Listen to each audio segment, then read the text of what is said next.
Sesungguhnya harta, dinar, dirham, uang di mana-mana selalu bikin hebat orang yang memilikinya. Coba lihat, orang yang punya duit sama yang enggak punya duit, jangan gaya hidupnya, gaya jalannya aja lain. Wahia lisanun liman arada fasahatan, wahia silahun liman arada qitala. Uang adalah senjata yang paling ampuh bagi orang yang mau pergi.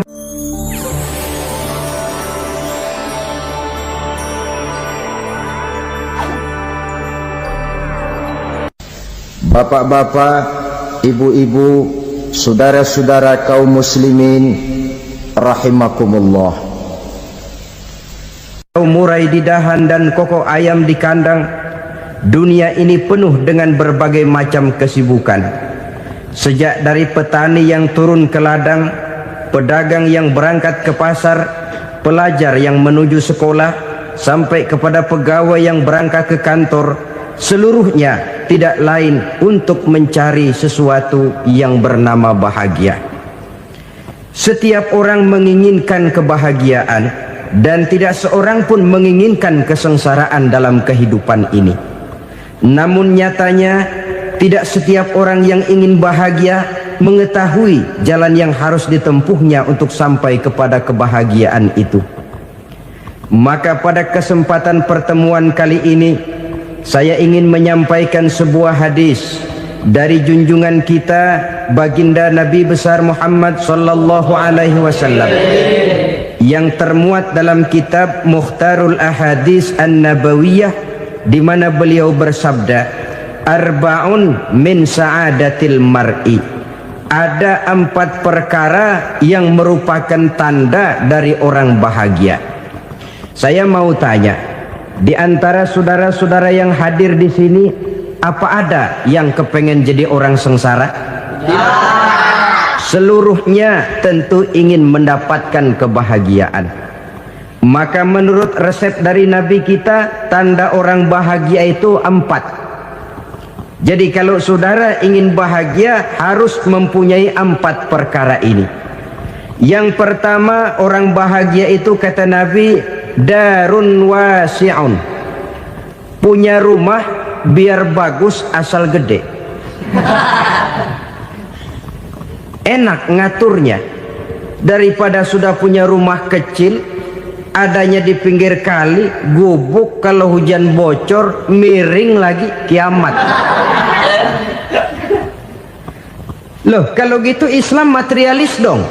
Hadis ini boleh diartikan dengan makna hakiki, arti yang sebenarnya. Boleh diartikan dengan makna majazi, arti kiasan. Kalau dia diartikan dengan arti kias, maka yang dimaksud darun wasi'un ay qalbun wasi'un.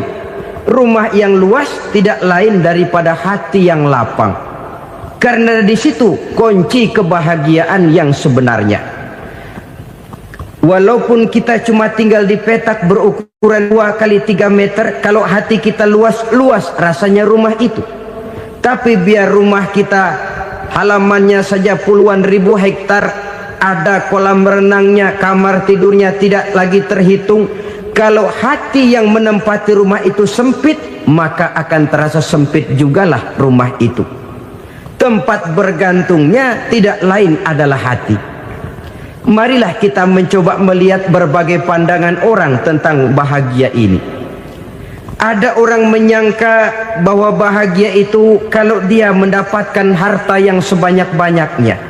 Siapa yang banyak harta, dialah raja. Apa yang dia mau, seluruhnya bisa dibeli. Keamanannya, dia bisa menyewa petugas.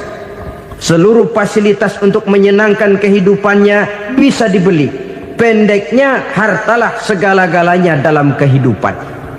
Sampai ada pepatah mengatakan, innad darahima fil amakini kulliha taksur rijala mahabatan wa jalala.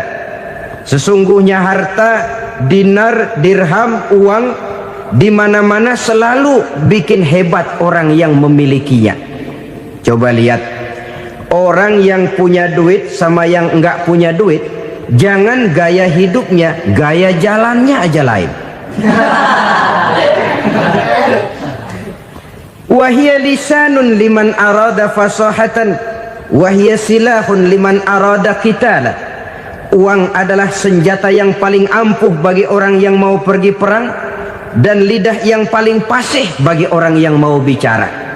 Kalau bicara dengan lidah macet, cobalah bicara dengan harta, lancar.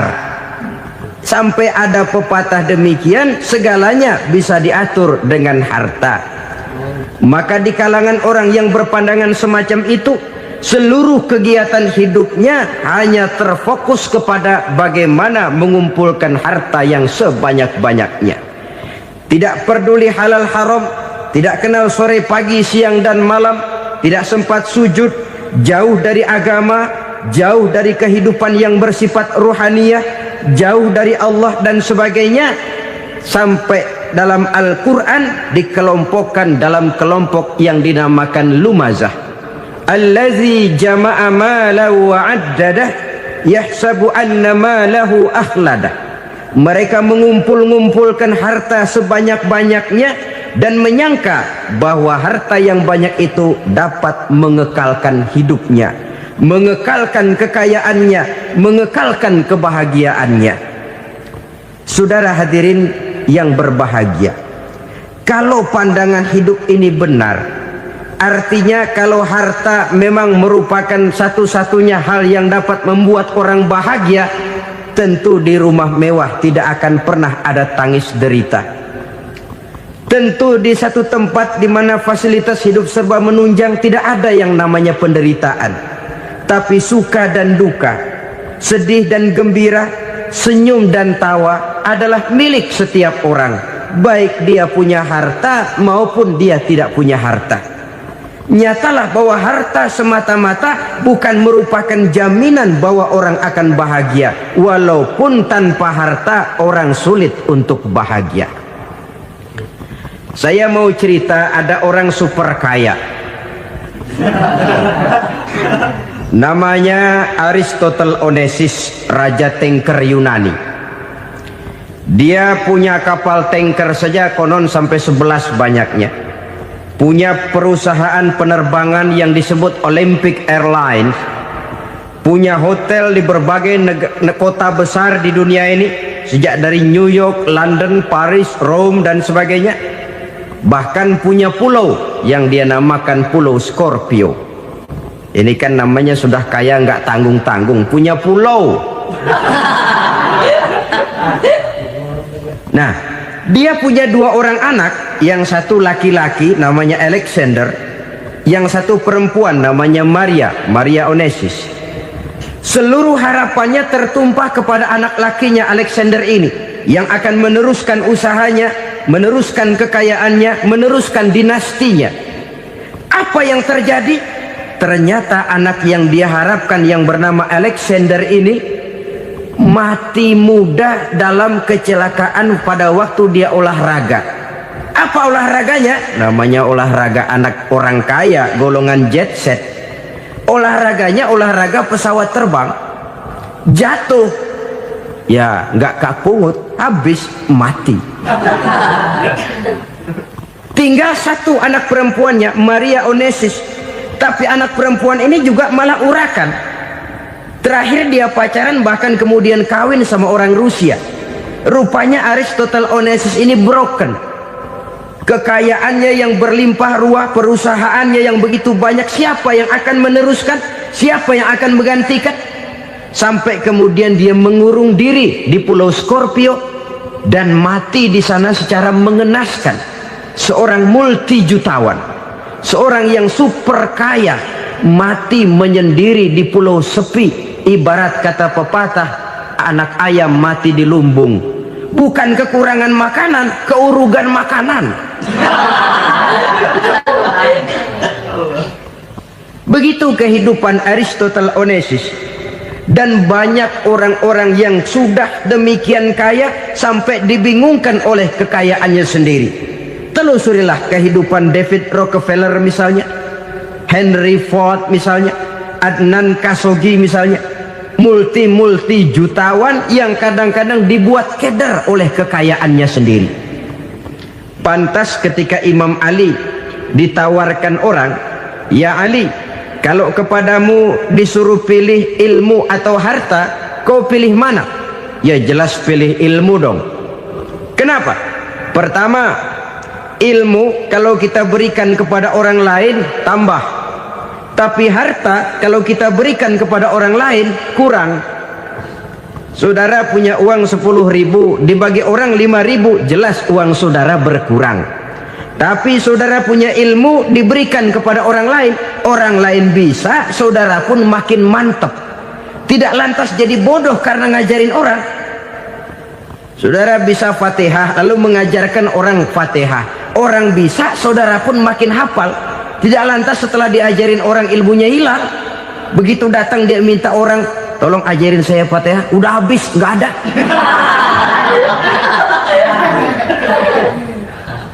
Yang kedua kata Imam Ali, ilmu menjaga kita. Kalau harta kita yang harus jaga. Makin banyak ilmu makin terpelihara diri seharusnya. Tetapi makin banyak harta makin bingung kita jaganya. Sampai kadang-kadang kalau perlu seluruh keliling rumah dipasangi alarm. Belum cukup disewakan anjing besar-besar, pasang di depan pintu, awas anjing galak. Masih belum cukup juga cari centeng tukang-tukang kepruk jaga rumah. Masih terasa belum aman, padahal rumahnya dikelilingi tembok besar. Di balik tembok ada pintu-pintunya tebal. Di balik pintu itu terbuka masuk kamar, kamar pun ada pintunya, pintunya pun kuat. Masuk ke dalam kamar ada lemari, lemarinya pun pintunya kuat, dikunci, kuncinya pun kuat.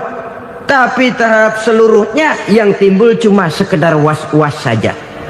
Kesimpulannya sekali lagi, tanpa harta orang memang sulit untuk bahagia. Tapi harta semata-mata tidak merupakan jaminan orang akan bahagia. Dengan hati yang luas, itu modal utama untuk mencapai kebahagiaan hidup. Orang yang hatinya luas, saudara-saudara, punya hati yang lapang, melihat kenyataan hidup ini, dia bersyukur senantiasa kepada Allah. Lantas tidak timbul hasud dan iri hatinya. Oleh karena itu jiwanya selalu lapang. Kalau tidak, cupik hati namanya, dangkal pandangan, tidak senang melihat orang lain dapat nikmat, dan itu sering dijadikan contoh. Kalau orang yang lapang dada, dia lihat tetangganya beli TV baru, dia berkata, "Alhamdulillah ya, tetangga kita beli TV, mudah-mudahan kita bisa ikut nonton." Lapang dadanya. Tapi orang yang sempit hati, lihat tetangga beli televisi, meriang. Enggak diapa-apain, meriang. Besoknya dengar tetangga beli motor, makin sakit, ke rumah sakit. Lalu di rumah sakit dengar tetangganya beli mobil, mati. Disiksa oleh perasaannya sendiri. Orang kalau hati sudah sempit dalam hidup, kemanapun dia pergi, sempit rasanya medan kehidupannya. Kemudian kita melihat juga ada orang yang menilai bahwa bahagia itu katanya kalau punya kedudukan yang tinggi, pangkat yang agung, wibawa yang besar. Mungkin betul, tapi mungkin juga tidak. Bergantung kepada hati orang yang punya pangkat itu. Sama dengan harta tadi. Harta akan membawa bahagia kalau dia jatuh ke tangan orang yang berhati lapang. Tapi harta akan jadi bencana kalau jatuh ke tangan hati orang yang sempit. Pangkat akan membawa bahaya kalau jatuh di tangan hati orang yang sempit.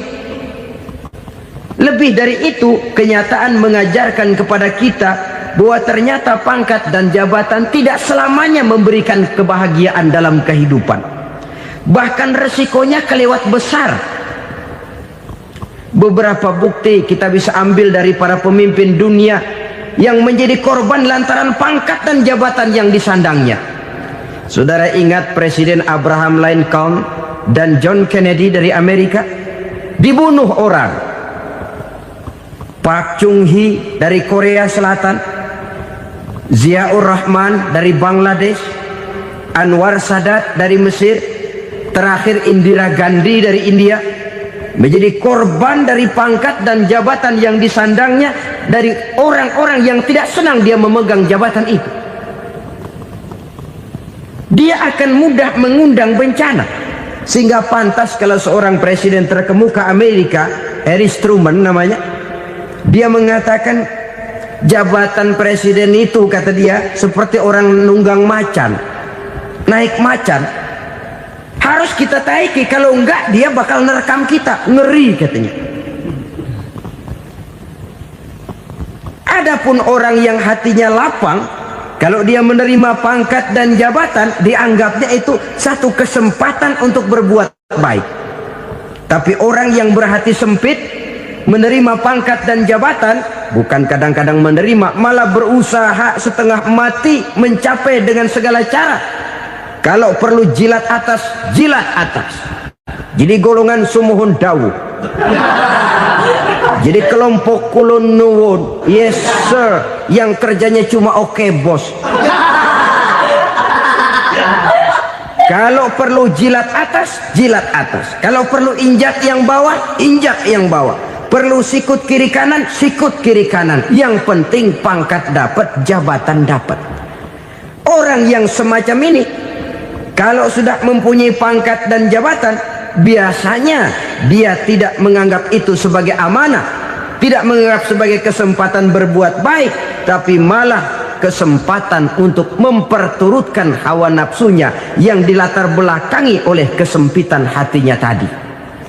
Apalagi kalau orang memperoleh pangkat karena banyak mengeluarkan uang, seakan-akan pangkat dan jabatan itu sekarang macam proyek, pakai tender. Siapa yang berani bayar segini naik, nggak berani minggir. Padahal logikanya, kalau orang mencapai satu jabatan karena banyak mengeluarkan uang, hampir bisa dipastikan bahwa setelah jabatan itu dia pegang, langkah pertama yang akan dilakukannya ialah berusaha bagaimana uang yang dia keluarkan supaya kembali. Ya paling kurang pulang modal dulu dong. Soal mikirin rakyat soal nanti, tapi ini modal harus pulang. Itu celakanya kalau orang memperoleh pangkat dan jabatan cuma karena banyak mengeluarkan uang. Jarang orang yang mempunyai keyakinan dan pandangan bahwa pangkat dan jabatan merupakan amanah. Jadi sekali lagi, pangkat dan jabatan mungkin saja membawa kebahagiaan kalau jatuh ke tangan orang yang berhati lapang, tapi bisa jadi bencana kalau dia jatuh ke tangan orang yang mempunyai hati yang sempit. Dan lagi-lagi stresnya hati yang lapang. Lalu sebagian orang, saudara, ada yang berpandangan katanya bahagia itu kalau jadi orang terkenal, mempunyai popularitas, menjadi idola di kalangan remaja, di kalangan orang tua, di segala lapisan masyarakat. Padahal makin populer orang, makin terikat dia. Ya kalau macam kita ini kan nggak punya nama, nggak populer, tengah malam buta mau nongkrong di warung Tegal aman. Tapi pangkat, jabatan, kedudukan, popularitas menyebabkan kita diikat dengan berbagai macam peraturan. Cuma mandi sama ke WC saja yang nggak dikawal.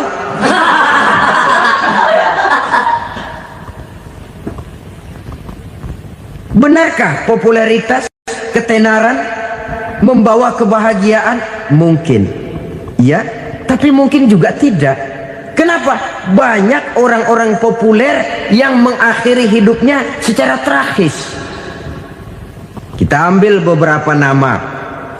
Di Amerika tahun 60-an ada bintang seksi paling terkenal yang dijuluki seks bom, bom seks. Sampai sekarang jadi legenda, namanya Marilyn Monroe. Singkatan doublenya itu inisialnya MM, Marilyn Monroe. Terkenal top sampai dia mati tahun 62, namanya sekarang masih saja dibicarakan orang. Kenapa dia bunuh diri? Tidak punya hartakah dia? Banyak. Kurang populerkah dia? Seluruh dunia mengenalnya. Sejak rakyat kecil sampai pejabat tinggi dia punya hubungan. Kenapa? Jenuh. Dia terlahir dalam keadaan yatim. Setelah itu tidak lama dia berangkat remaja, ibunya meninggal. Pindah dari wanita asuh ke wanita asuh sampai 12 orang ibu angkatnya. Dan kekecewaan yang paling parah, setiap laki-laki yang dekat dengannya hanya seperti kapal berlabuh. Datang dan pergi silih berganti, padahal dia merindukan seseorang yang bisa melindungi hidupnya. Dia rindukan itu dan dia tidak pernah menemukan. Itu yang akhirnya menyebabkan dia minum pil tidur kelewat dosis, minum obat tidur kebanyakan, ya tidur terus sampai sekarang.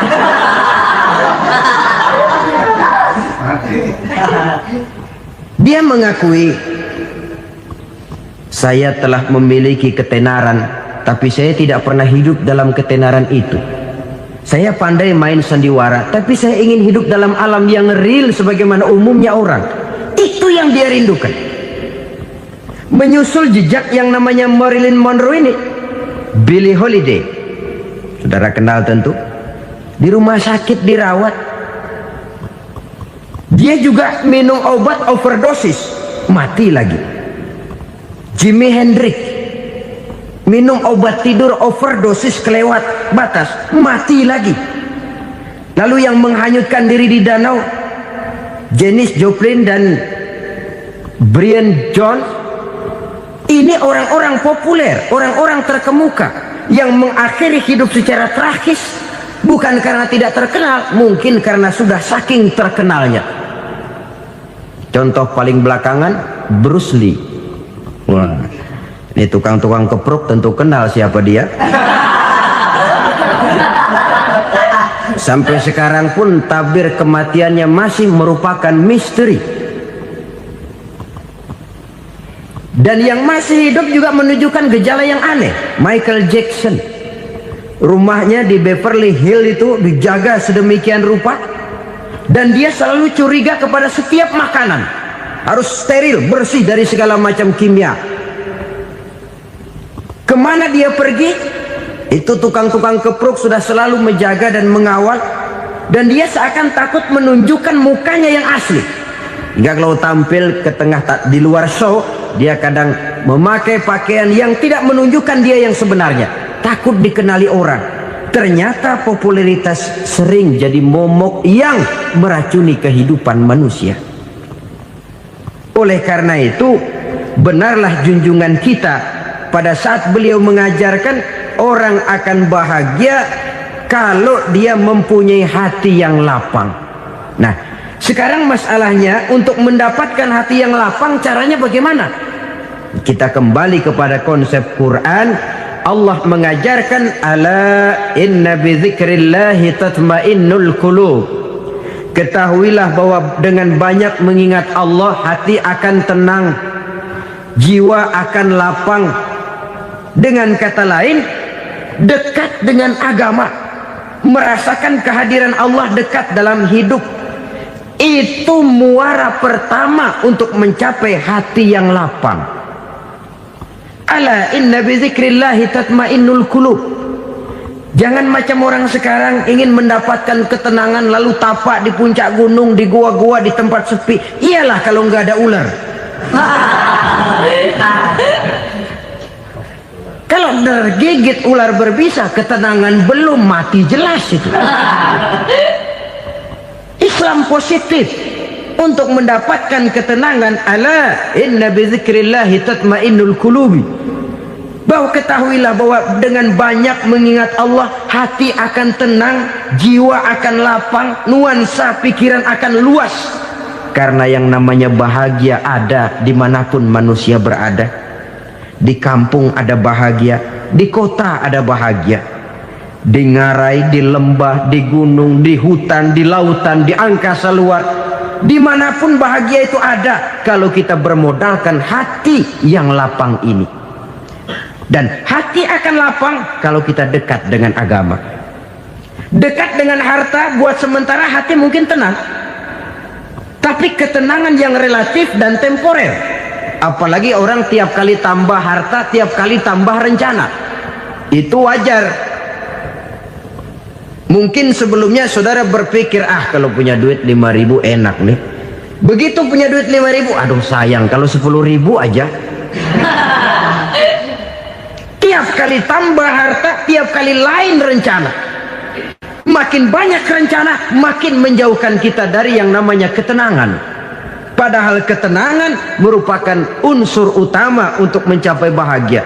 Dan ketenangan itu bermuara dalam hati manusia. Tengoklah kehidupan ini. Orang yang banyak harta dengan orang miskin, berbedakah rasa sakit yang mereka tanggungkan? Rasanya tidak.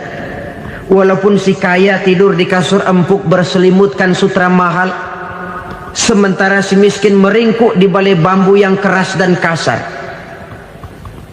Apabila maut datang, dia juga tidak pernah pilih bulu. Maut datang menjemput si kaya di singgasana keemasannya, dikelilingi oleh para pengasuh, dayang dan inang serta para pengawal. Dan maut pun datang menjemput si miskin papa, sehingga ia tergelepar di tepian jalan. Kedua-duanya bernama mati. Kalau nyata bahwa sakit yang ditanggung si kaya tidak beda dengan sakit yang ditanggung si miskin, bukan harta semata yang membuat orang bahagia. Hati yang tenang, jiwa yang lapang penuh kedamaian, karena banyak berzikir dan mengingat Allah, itu merupakan modal utama untuk mencapai sesuatu yang bernama bahagia.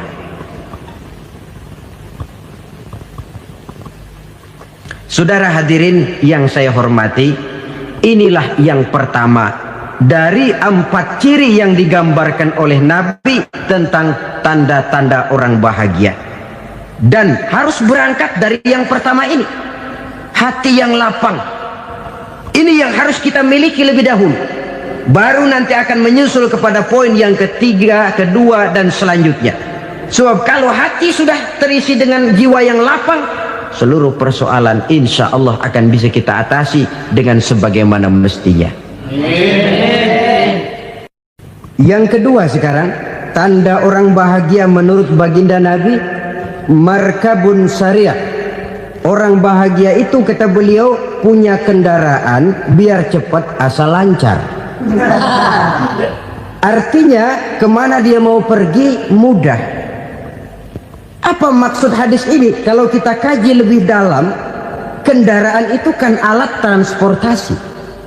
Transportasi tidak lain adalah usaha memudahkan komunikasi. Pindah dari situ kepada teori bahwa manusia adalah zon political, makhluk bermasyarakat yang tidak bisa memenuhi kebutuhan hidupnya secara sendirian. Kita memerlukan keberadaan orang lain dalam kehidupan ini. Untuk memakai baju saja kita sudah perlukan petani yang tanam kapas, pabrik yang memintal kapas jadi benang, pabrik yang menenun benang jadi kain, sampai kepada mesin jahit, sampai kepada tukang jahit. Itu cuma untuk memakai pakaian saja. Tidak seorang pun di antara kita yang sanggup memenuhi kebutuhan hidupnya secara sendiri. Kita perlu orang lain. Maka kebebasan dalam arti mutlak, kebebasan tanpa batas, itu tidak mungkin ada dalam kehidupan. Karena kita mengadakan yang disebut interaksi sosial. Setiap kegiatan kita tentu melibatkan orang lain. Menurut kita barangkali kita bebas jalan di jalan raya semaunya, tapi orang lain berkendaraan pun merasa bahwa ini ada juga jalan haknya, dan begitu selanjutnya. Oleh karena itu, maksud dari kendaraan yang cepat ini adalah khulata'uhu ma'as solihin. Lingkungan pergaulannya terdiri dari orang-orang soleh. Pergaulannya luas. Kemana dia pergi ada temannya. Kesulitannya ada tempat dia cerita. Dan kesulitan kalau sudah diceritakan kepada orang lain, taruh kata orang itu tidak bisa menolong, namun menceritakannya kepada orang yang kita percayai, kan paling kurang sudah mengurangi beban jiwa. mengurangi tanggungan batin, merasa masih ada tempat kita cerita. Maka lebih baik orang awam yang mau bergaul ketimbang orang setengah alim tapi ngunci pintu. Sebab nantinya akan timbul sikap picik, cupik pandangan, dan tidak luas menghadapi kenyataan dalam kehidupan ini. Namun yang harus kita garis bawahi, pergaulan memang mesti luas. Namun jangan sekali-kali lupa bahwa pergaulan sangat besar pengaruhnya dalam ikut membentuk kepribadian manusia. Sehari-hari bisa kita bilang, kalau kita dekat sama tukang minyak wangi, sekalipun nggak dibagi minyaknya, baunya tentu dapat. Betul? Betul. Tapi dekat sama tukang elas, walaupun nggak kena apinya, asapnya mesti kena. Kalau Syauqi mengatakan lebih jelas lagi, man asyaral asyrafa asa musyarrafan wa muasyiral anzali ghairu musyarrafin. Awalam taral jildal hakira muqabbalan bisagri lamma sara jildal mushaf. Siapa yang bergaul dengan orang mulia, dia bakal ikut menjadi mulia. Tapi siapa yang berteman dengan orang hina, dia tidak bakal ikut menjadi mulia. Tidakkah kau lihat, kata Syauqi, kulit kambing yang hina pun dicium orang ketika menjadi kantong Quran. Kulit kambing hina, kalau dia sendirian gak ada yang mau cium. Tapi begitu dia bergaul dengan Quran, menjadi kantong Quran, dipakein minyak wangi, ditaruh di tempat yang tinggi, mau diambil dicium dulu, dibawa dengan penuh hormat dan hati-hati. Kulit kambing yang hina lantaran berteman dengan Quran, numpang mujur. Tapi coba lihat kalau kulit kambing berteman dengan kayu, jadi beduk, habis. Zohor dikemplang, asar dipukul. Itu pun sedikit saja, cuma salah milih teman. Yang temannya Quran dihormati orang, yang temannya kayu lantaran jadi beduk, gelap-gelap subuh orang udah kemplangin.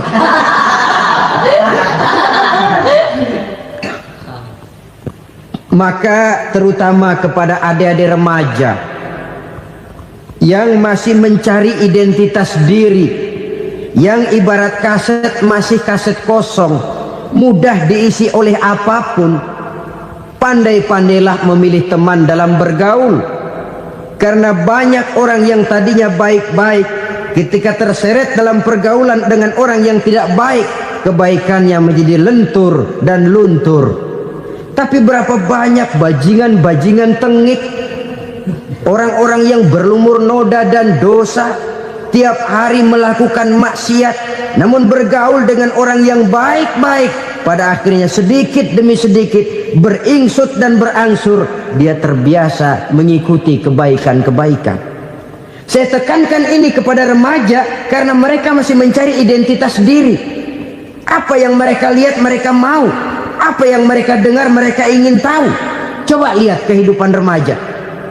Pulang nonton film Rambo, pengen jadi Rambo, gagah, maunya belekai melulu.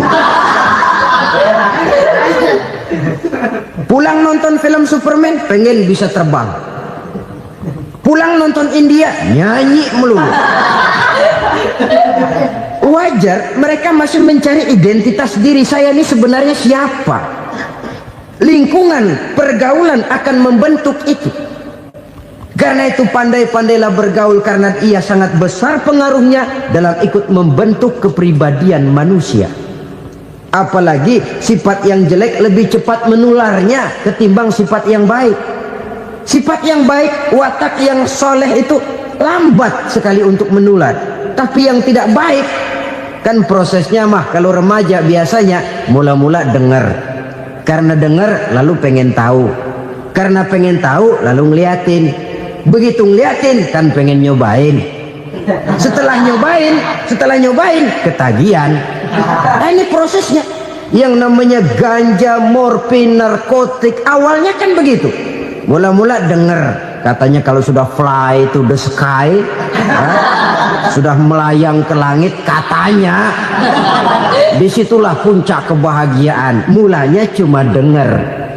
Karena dengar pengen tahu. Karena pengen tahu lalu ngeliat, kumpul sama orang yang suka ngeganja. Setelah ngeliat, Nah, pengen ngerasain. Begitu ngerasain, enak juga. Ketagihan. Kalau sudah ketagihan jadi penyakit kronis, bisa merembet kepada yang lain. Iya, kalau orang tuanya mampu untuk beli morfin, beli ganja. Kalau tidak, kan pikirannya ngayap. Jemuran siapa ya gue sahabat? Timbullah perbuatan-perbuatan negatif yang bermula dari salah pergaulan. Apalagi buat adik-adik remaja yang tinggal di kota-kota besar, yang pengaruh budaya, pengaruh kesenian, pengaruh struktur kehidupan yang nampak makin individualistis, di mana persaingan tajam, tensi ekonomi tinggi, orang mudah mengalami stres. Pandai-pandailah dalam bergaul, sekali lagi, karena ia sangat besar pengaruhnya dalam ikut membentuk kepribadian manusia. Orang bahagia punya kendaraan yang cepat, artinya punya pergaulan yang luas, dan lingkungan pergaulannya terdiri dari orang-orang yang soleh. Kemana dia pergi, ada teman. Kesulitannya, ada tempat dia cerita. Tapi kalau sudah menyendiri, hidup sendiri, kesulitan dipikiri sendiri, bisa mati belum waktunya. Tidak ada tempat berbagi rasa, tidak ada tempat bercerita, tidak ada tempat mengurangi beban dalam kehidupan. Pantas betul kalau Islam sangat menggalakkan dan menganjurkan orang kalau sudah sampai waktunya itu untuk melangsungkan nikah. Kata Nabi, ya ma'syaras syabab man istata'a minkumul ba'at falyatazawwaj. Hai para pemuda, kalau sudah mampu memberi nafkah, kawinlah, nikahlah kamu. Kenapa? Sudah ada teman hidup, tempat berbagi rasa. Kesulitan kalau ada tempat cerita akan lebih ringan ketimbang kita telan sendiri, walaupun bobot kesulitannya sama beratnya. Saudara-saudara kaum muslimin rahimakumullah, inilah ciri yang kedua, punya kendaraan biar cepat asal lancar. Kemana kita mau pergi gampang. Dengan kata lain, setelah hati yang luas, pergaulan yang luas. Dua. Yang ketiga sekarang, tanda orang bahagia itu menurut Nabi, misbahun mudhi'un, punya lampu yang terang. Oh, itu enggak problem. Sekarang sudah zamannya listrik masuk desa, Pak. Lampu sudah terang semua. Betul, kalau itu yang dimaksud. Tapi tidak cuma itu. Karena lampu yang dimaksud di sini, lampu yang akan menerangi seluruh perjalanan hidup. Dan perjalanan hidup itu sudah dimulai sejak kita terlahir ke alam ini, sampai masuk ke alam barzah, kumpul di padang mahsyar, sampai ke akhirat. Lampu yang menerangi itu yang diperlukan. Kalau lampu, katakanlah yang paling top sekarang kan lampu jenis Mercury. Taruhlah itu di rumah kita, dia cuma menerangi rumah kita, menerangi hati pun tidak sanggup. Bila kita masuk ke alam barzah, alam kubur, sanggupkah si Mercury yang begitu terang menerangi alam barzah kita? Tidak sanggup lagi. Sanggupkah lampu yang ratusan watt, bahkan puluhan ribu watt menerangi kehidupan di padang mahsyar? Tidak akan sanggup lagi. Kalau demikian, yang dimaksud lampu yang terang di sini apa? Tidak lain amal soleh, kebajikan yang kita lakukan dalam hidup. Itu yang akan jadi lampu penerang. Di dunia nama kita akan terang. Jasad kita boleh hancur terkubur tanah, tapi nama kita akan dikenang orang. Begitulah kalau orang meninggalkan kebajikan dalam hidup seperti sekarang. Ribuan orang tiap saat berziarah ke kubur Imam Syafi'i, ke kubur Imam Malik, ke kubur Imam Ghazali, ke kubur orang yang baik-baik, orang yang soleh-soleh. Kebajikannya yang ditinggalkan, yang mengukir namanya dengan tinta emas, sehingga saudara sudah terbaring di alam kubur. Orang lewat, Allah, ini kuburannya Fulan bin Fulan, dulu ini kebaikannya Masya Allah, saya ikut merasakan. Mari kita mampir sebentar, kita Fatihah, mohon disampaikan Allah pahalanya kepada almarhum. Al-Fatihah. Itu kan orang baik-baik. Lalu saudara tanya, Pak, orang mati dikirimin Fatihah apa nyampe pahalanya? Saya jawab, kalau saudara nggak percaya, mati dulu dah. Nanti saya Fatihain, tungguin di sana. Umpama nggak sampai, balik lagi kemari. Sekarang ini kan maunya otak-otakan saja. Kalau nggak masuk otak, nggak percaya. Padahal alam gaib itu nggak bisa diotak-otakin. Sama saja dengan saudara pernah dengar cerita kapal tanpa emas tenggelam kan? Pernah nggak? Di mana? Ya, di laut Masalembo. Begitu ketampo emas tenggelam, ratusan penumpang itu terjun ke laut, dipermainkan gelombang, berjuang menghadapi maut itu.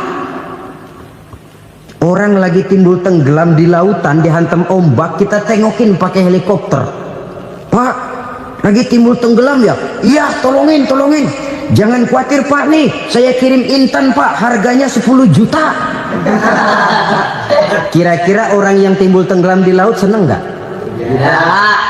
Kan mahal toh intan 10 juta. Kenapa dia nggak senang? Karena intan 10 juta dalam kondisi seperti itu tidak sanggup menyelamatkan dia. Dia akan girang kalau dikirimin ban mobil bekas, dikirimin papan terentang atau bambu. Intan yang 10 juta dia nggak girang, ban mobil bekas yang 1000 perak tuh pegang, itu yang dia girang betul.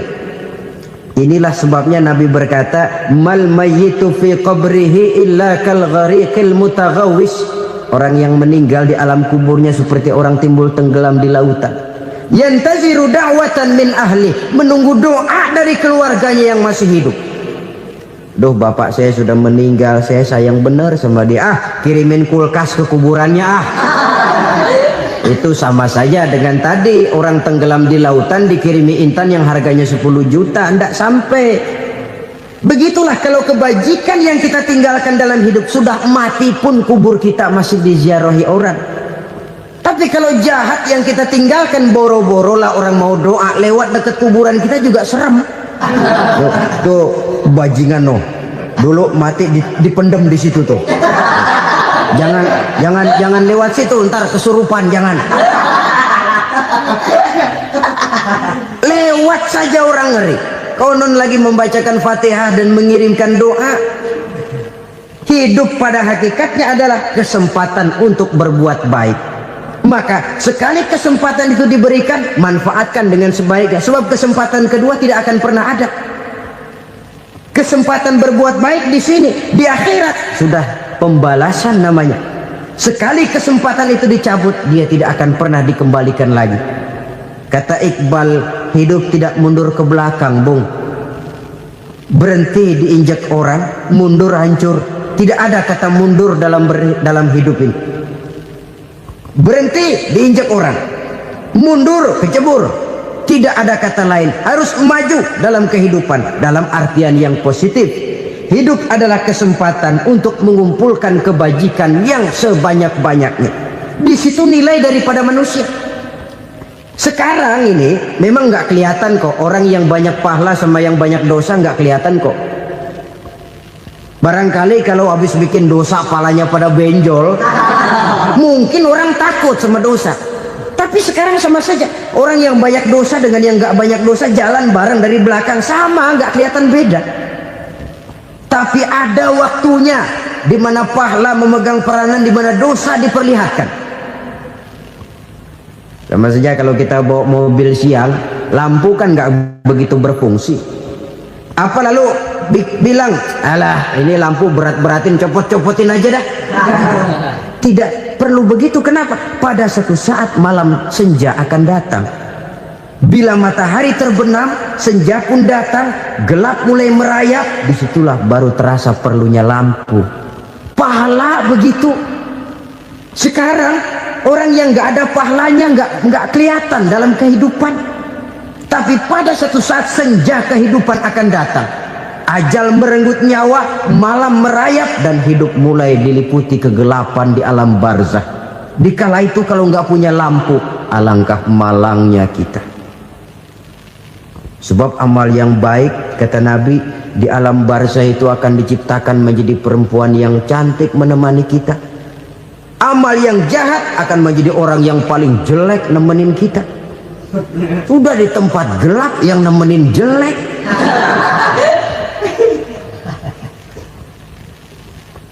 Kaum muslimin rahimakumullah.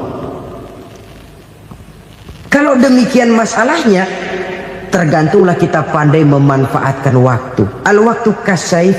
Waktu itu cepat sekali. Yang namanya waktu itu tahu-tahu udah tahun 87, tahu-tahu udah begitu, tahu-tahu yang kemarin anak-anak sekarang udah pada punya anak. Tahu-tahu saja itu. Begitu cepat waktu berlalu. Kalau tidaklah pandai kita memanfaatkannya, akan rugi kita.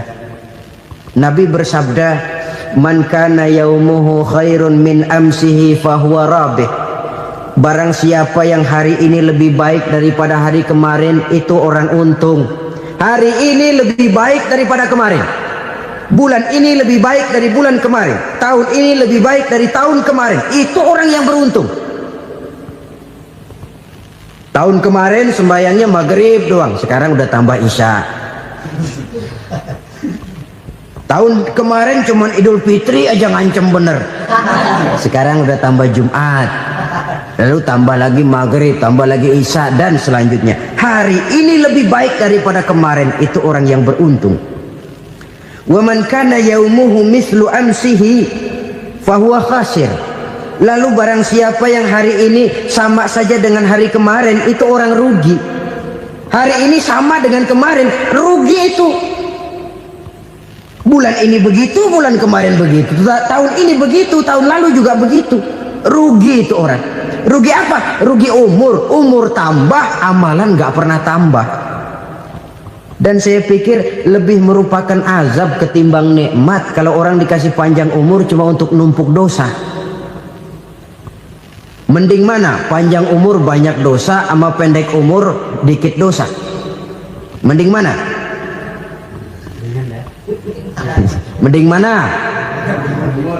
Ya, paling mending tentu panjang umur banyak pahala. Tapi kalau tidak, sekali lagi, lebih merupakan azab ketimbang nikmat kalau orang diberikan panjang umur tapi cuma untuk sekedar menumpuk dosa. Kehilangan kesadaran bahwa dunia bukan terminal akhir dari satu perjalanan. Dia cuma halte di mana kita berhenti sebentar untuk menuju kepada terminal yang hakiki. Saudara-saudara kaum muslimin rahimakumullah. Inilah lampu yang akan menerangi kehidupan. Amal yang kita lakukan di dalam kehidupan. Jadi yang dimaksud dengan lampu yang terang, kebajikan yang kita kerjakan dalam hidup. Nah, setiap orang di awal tadi saya bilang ingin bahagia. Bahagia itu kan hakikatnya kumpulan senang dan selamat. Senang, selamat. Apa bedanya? Senang tapi tidak selamat, nggak bahagia. Selamat tapi nggak senang, nggak bahagia orang. Contoh, kalau orang korupsi, duitnya banyak, senang dia, tapi keselamatannya. Ada tentara baris di samping rumahnya udah bingung, padahal tentara latihan. Tentara cuma latihan, dia bingung. Senang, tapi karena keselamatannya tidak terjamin, dia tidak bahagia. Sebaliknya pegawai negeri jujur benar, cuma segaji-gajinya, selamat nggak korupsi, tapi melarat, ya nggak bahagia juga, kurang senang. Kesenangan dan keselamatan untuk dunia saja, ya sekali lagi, kalau cuma sekedar untuk dunia saja, bisa dibeli pakai uang. Bisa dibeli pakai uang. Saudara ingin selamat, bisa dibeli pakai uang. Saudara ingin senang, bisa dibeli dengan uang. Tapi setelah mati, masuk ke alam barzah, habis kekuasaan uang. Nggak bisa lagi beli keselamatan pakai uang. Tidak mungkin lagi membeli kesenangan dengan uang. Di situ pahala yang megang peranan. Makin banyak pahala, makin banyak saham untuk membeli kesenangan dan keselamatan, untuk memperoleh yang namanya bahagia. Dan jangan lupa loh, di alam barzah kita nggak sebentar, menunggu datangnya kiamat. Loh iya, kalau kita begitu dikuburin terus kiamat datang, untung. Tapi kalau masih harus 1000, 2000, puluhan ribu tahun yang akan datang dalam satu penantian yang begitu lama, tanpa saham untuk memperoleh kebahagiaan. Satu kemalangan yang tidak ada pernah putus-putusnya. Janganlah tergelincir oleh kebahagiaan sebentar yang menipu dengan mengorbankan kebahagiaan hakiki yang berjangka panjang. Apa artinya senyum sejenak kalau harus ditebus dengan tangis seumur hidup? Biarlah kita minum jamu, pahit memang, getir memang, tapi kan besok badan sehat. Daripada sekarang minum sirup, manis memang, enak memang, tapi bibir pada jontor besoknya. Sirawan, batuk, nggak karu-karuan. Banyak orang tertipu oleh kesenangan yang sebentar. Padahal laisa kullu ma yalma'u zahaban. Belum tentu semua yang berkilat itu emas. Belum tentu semua yang gemerlap itu intan. Karena itu marilah manfaatkan kesempatan yang diberikan Allah ini untuk mengumpulkan kebajikan yang sebanyak-banyaknya. Yang terakhir sekarang, yang keempat, tanda orang bahagia kata Nabi. Zaujatun salihah. Orang bahagia itu tanda yang keempat kata Nabi, punya istri biar cakep asal taat. Sudah surga itu sudah. Cakep taat. Istri kayak gitu, kalau belum mati jangan dikuburin dulu itu. Sudah cakep taat lagi. Tapi kadang-kadang enggak, udah jelek ngadat melulu. Apa yang mau dipilih?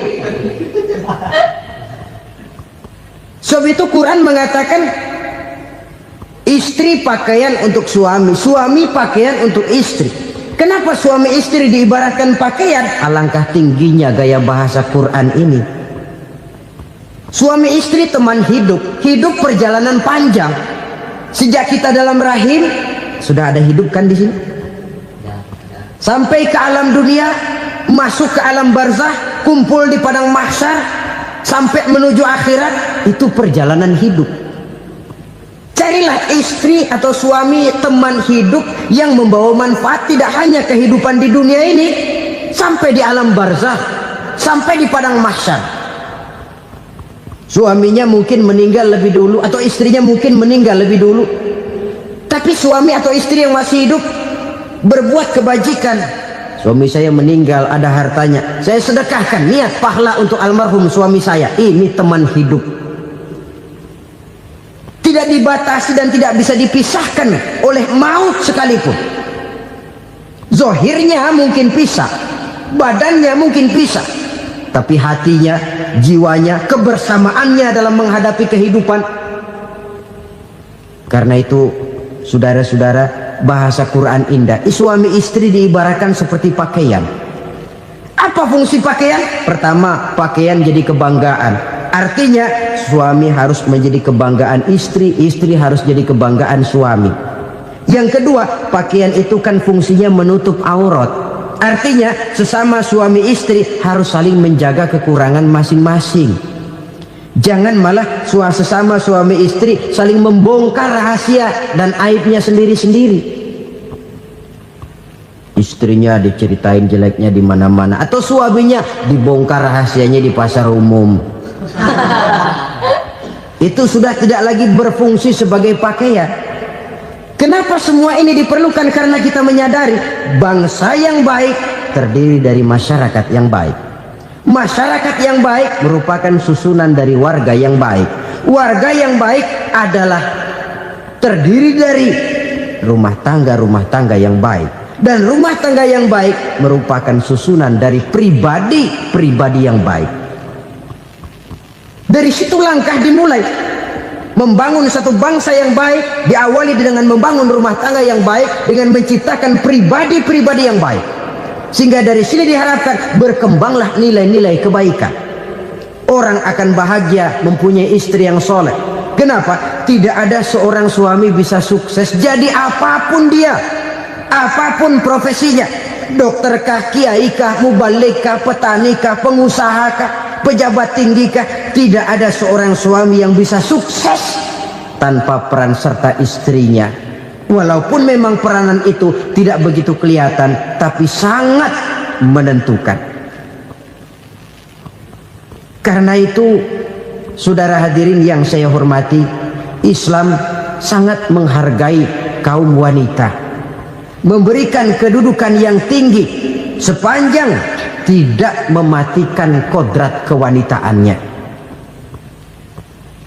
Nah, kalau sudah kesuksesan ini diawali dari rumah tangga, karier di masyarakat mudah untuk dikejar.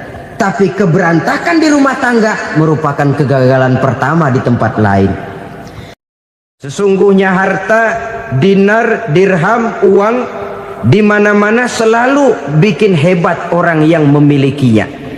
Coba lihat, orang yang punya duit sama yang enggak punya duit, jangan gaya hidupnya, gaya jalannya aja lain.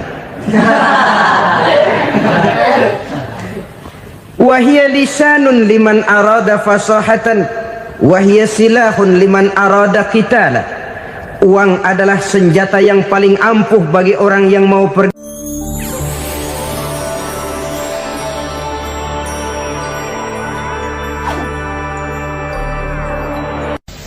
Bapak-bapak, ibu-ibu, saudara-saudara kaum muslimin rahimakumullah. Murai di dahan dan kokok ayam di kandang, dunia ini penuh dengan berbagai macam kesibukan. Sejak dari petani yang turun ke ladang, pedagang yang berangkat ke pasar, pelajar yang menuju sekolah, sampai kepada pegawai yang berangkat ke kantor, seluruhnya tidak lain untuk mencari sesuatu yang bernama bahagia. Setiap orang menginginkan kebahagiaan, dan tidak seorang pun menginginkan kesengsaraan dalam kehidupan ini.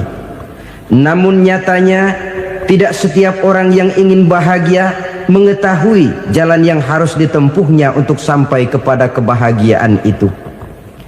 Maka pada kesempatan pertemuan kali ini, saya ingin menyampaikan sebuah hadis dari junjungan kita baginda Nabi besar Muhammad sallallahu alaihi wasallam yang termuat dalam kitab Mukhtarul Ahadits An-Nabawiyah, di mana beliau bersabda, arba'un min sa'adatil mar'i.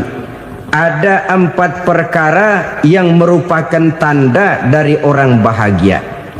Saya mau tanya, di antara saudara-saudara yang hadir di sini, apa ada yang kepengen jadi orang sengsara? Ya. Seluruhnya tentu ingin mendapatkan kebahagiaan.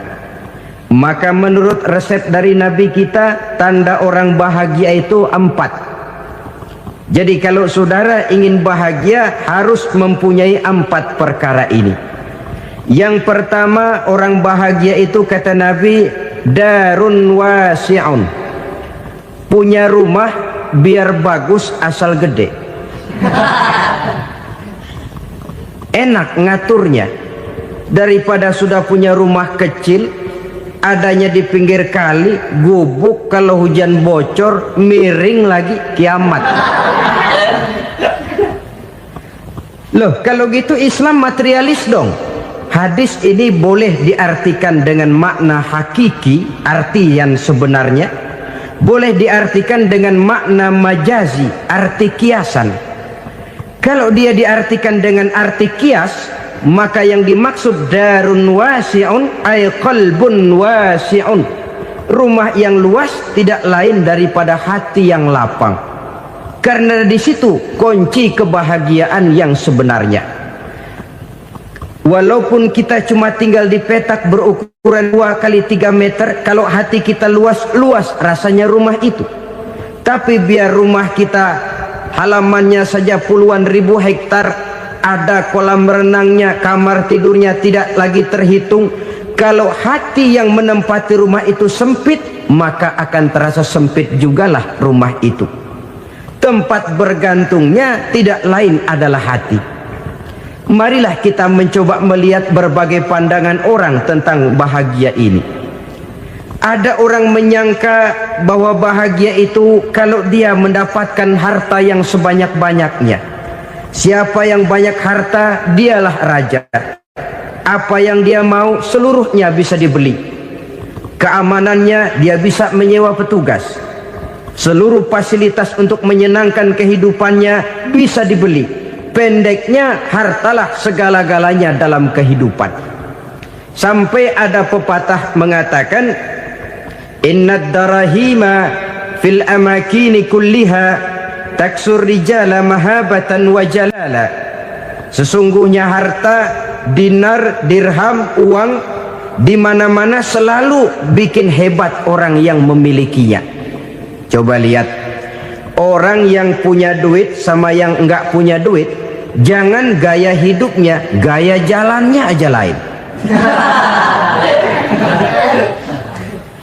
Wahia lisanun liman arada fasahatan, wahia silahun liman arada qitala. Uang adalah senjata yang paling ampuh bagi orang yang mau pergi perang, dan lidah yang paling fasih bagi orang yang mau bicara. Kalau bicara dengan lidah macet, cobalah bicara dengan harta, lancar. Sampai ada pepatah demikian, segalanya bisa diatur dengan harta. Maka di kalangan orang yang berpandangan semacam itu, seluruh kegiatan hidupnya hanya terfokus kepada bagaimana mengumpulkan harta yang sebanyak-banyaknya. Tidak peduli halal haram, tidak kenal sore pagi siang dan malam, tidak sempat sujud, jauh dari agama, jauh dari kehidupan yang bersifat ruhaniyah, jauh dari Allah dan sebagainya. Sampai dalam Al-Quran dikelompokkan dalam kelompok yang dinamakan lumazah. Allazi jama'a malahu wa addadah yahsabu anna malahu akhladah. Mereka mengumpul-ngumpulkan harta sebanyak-banyaknya dan menyangka bahwa harta yang banyak itu dapat mengekalkan hidupnya, mengekalkan kekayaannya, mengekalkan kebahagiaannya.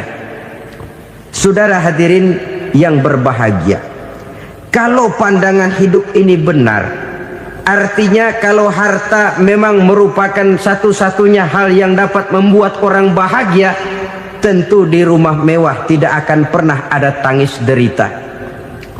Tentu di satu tempat di mana fasilitas hidup serba menunjang tidak ada yang namanya penderitaan.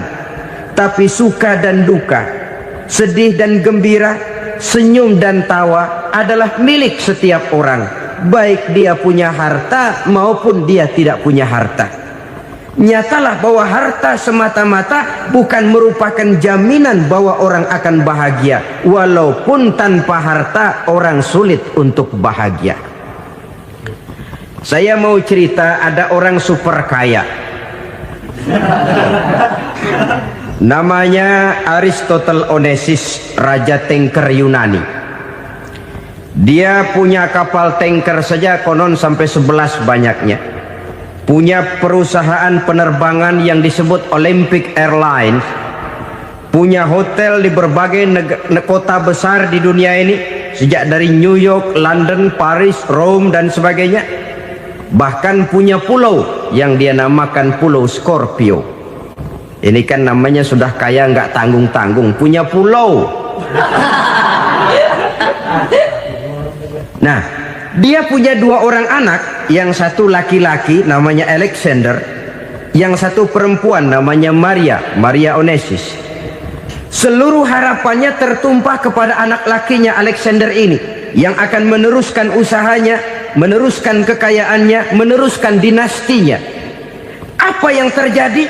Ternyata anak yang dia harapkan yang bernama Alexander ini mati muda dalam kecelakaan pada waktu dia olahraga. Apa olahraganya? Namanya olahraga anak orang kaya, golongan jet set. Olahraganya olahraga pesawat terbang. Jatuh, ya nggak kapungut, habis mati. Tinggal satu anak perempuannya, Maria Onesimus. Tapi anak perempuan ini juga malah urakan. Terakhir dia pacaran, bahkan kemudian kawin sama orang Rusia. Rupanya Aristotle Onesimus ini broken. Kekayaannya yang berlimpah ruah, perusahaannya yang begitu banyak, siapa yang akan meneruskan? Siapa yang akan menggantikan? Sampai kemudian dia mengurung diri di Pulau Scorpio dan mati di sana secara mengenaskan. Seorang multi jutawan, seorang yang super kaya mati menyendiri di pulau sepi. Ibarat kata pepatah, anak ayam mati di lumbung.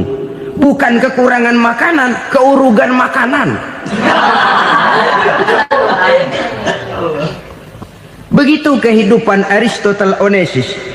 Dan banyak orang-orang yang sudah demikian kaya sampai dibingungkan oleh kekayaannya sendiri. Telusurilah kehidupan David Rockefeller misalnya, Henry Ford misalnya, Adnan Khashoggi misalnya.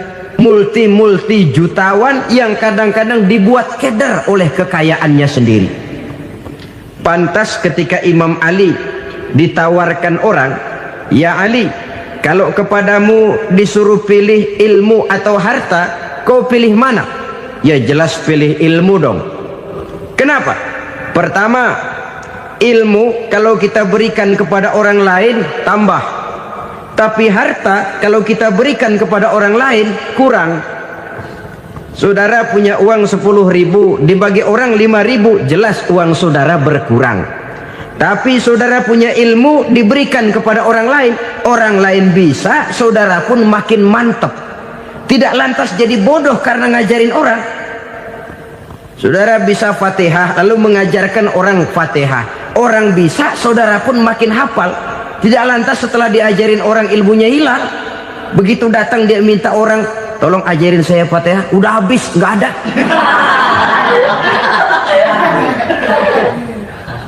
Yang kedua kata Imam Ali, ilmu menjaga kita. Kalau harta kita yang harus jaga. Makin banyak ilmu makin terpelihara diri seharusnya. Tetapi makin banyak harta makin bingung kita jaganya. Sampai kadang-kadang kalau perlu seluruh keliling rumah dipasangi alarm. Belum cukup disewakan anjing besar-besar, pasang di depan pintu, awas anjing galak. Masih belum cukup juga, cari centeng tukang-tukang kepruk jaga rumah. Masih terasa belum aman, padahal rumahnya dikelilingi tembok besar. Di balik tembok ada pintu-pintunya tebal. Di balik pintu itu terbuka masuk kamar, kamar pun ada pintunya, pintunya pun kuat. Masuk ke dalam kamar ada lemari, lemarinya pun pintunya kuat, dikunci, kuncinya pun kuat. Tapi terhadap seluruhnya yang timbul cuma sekedar was-was saja. Kesimpulannya sekali lagi, tanpa harta orang memang sulit untuk bahagia. Tapi harta semata-mata tidak merupakan jaminan orang akan bahagia. Dengan hati yang luas, itu modal utama untuk mencapai kebahagiaan hidup. Orang yang hatinya luas, saudara-saudara, punya hati yang lapang, melihat kenyataan hidup ini, dia bersyukur senantiasa kepada Allah. Lantas tidak timbul hasud dan iri hatinya. Oleh karena itu, jiwanya selalu lapang.